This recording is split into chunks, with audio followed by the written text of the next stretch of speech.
There's a lot of debate in the tech community right now on whether or not VisionPro will be a success. No, it's way too expensive, it's gonna flop, the 2-hour battery life isn't enough, the tech just isn't there. Well, in today's video, I'll be explaining why I don't think the success of the first generation VisionPro actually matters all that much. I'm excited for VisionOS and the future iterations of the hardware we're going to see, but because of the production challenges Apple is rumored to be facing with VisionPro, I don't think the first generation is going to be an accurate viewpoint of whether or not this product has a market. Let's begin.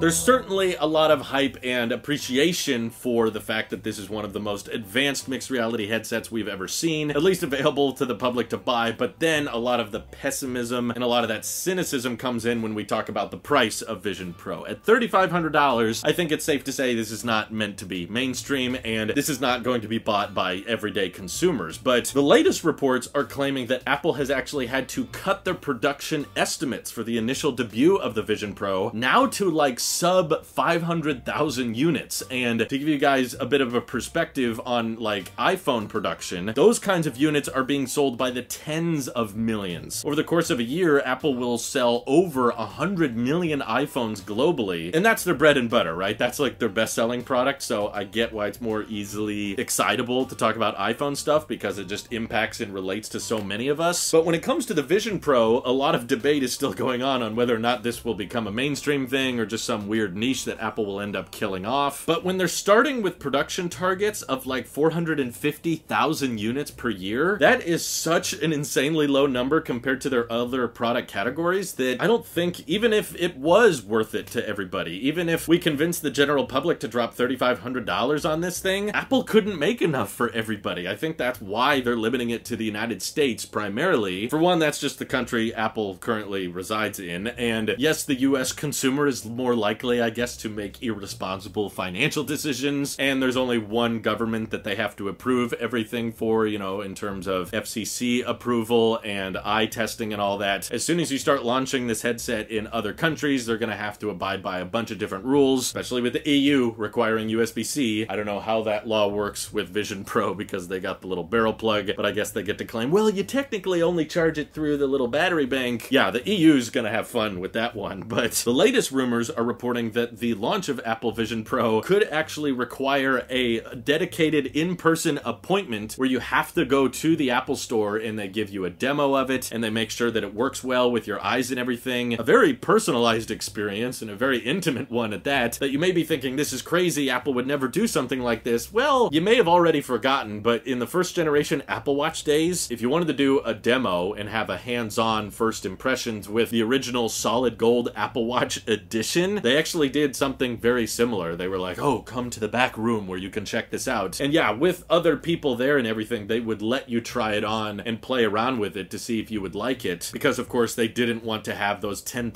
or $17,000 Apple Watches open and available to the public. So I'm wondering if, because Vision Pro is very expensive, but less so about the pricing, more so about the availability, if they're only able to build a few 100,000, then limiting the number of people who get to check it out and saying, oh, you want to buy one of these? Not only do you gotta fork over the $3,500, but you also gotta show up in store, so we make sure that the feel and fit is just right and catered to your needs. There's likely different size headbands that they're toying around with, and through the unveiling of Vision Pro, we saw how it can adjust depending on what your face is like. So there might be a lot of modularity to this headset that they want to make sure, no, we're not going to give you every single form factor and every single headband size like they do with AirPods Pro, you know, giving you all the different rubber tips. That would be expensive considering how advanced the headbands look on Vision Pro. So instead, they're going to make sure that it's a good fit, that it works well for you. But yeah, that may involve initially, for the first couple quarters of them selling Vision Pro, you can't necessarily just buy one online and have it show up to your doorstep. They might actually want you to show up in person at an Apple Store, which I know for a lot of you, you're not that close to one. I'm not really that close to one either, but I think it just kind of says a lot about how very, very early we are in this technology, and it reaffirms my belief that the Vision Pro tech tech and Vision OS entirely is not going to be hardware that catches on super quickly. And while I do think there's potential for it to become a big disruptor in the mobile computing space, I don't think that it's going to catch on as quickly as the first iPhone, the first iPad, or even the first Apple Watch. All of those were much easier to market, they were much easier to mass produce, and inherently augmented reality experiences are just not going to be an easy sell because you don't know what it's like to experience spatial computing without actually trying it on yourself. So this might be something that revitalizes a lot of interest in Apple Store locations, less so than previous products, because, you know, you can see an ad for an iPhone 14 and be like, okay, yeah, it's a phone with thin bezels and, you know, a nice screen, I get it. And I can visualize what having a USB-C port on an iPhone will be like, and I can visualize what a dynamic island with a 60 Hz display is going to be like. That's very easy to market because we already have hardware that we can relate to that experience. Not a lot of us have the hardware that can relate to the VisionPro experience, which is why I think Apple's going to be taking their time with it. But honestly, I wonder if with all of these production issues they're already having, and there's likely to be pushbacks, I wouldn't be surprised if it's not even ready to ship until June of next year. Maybe they start taking pre-orders for it in March or April, but the fact that when they demoed it, they didn't want people filming themselves using it, and they didn't have an IRL demo of the lenticular eyesight display makes me think,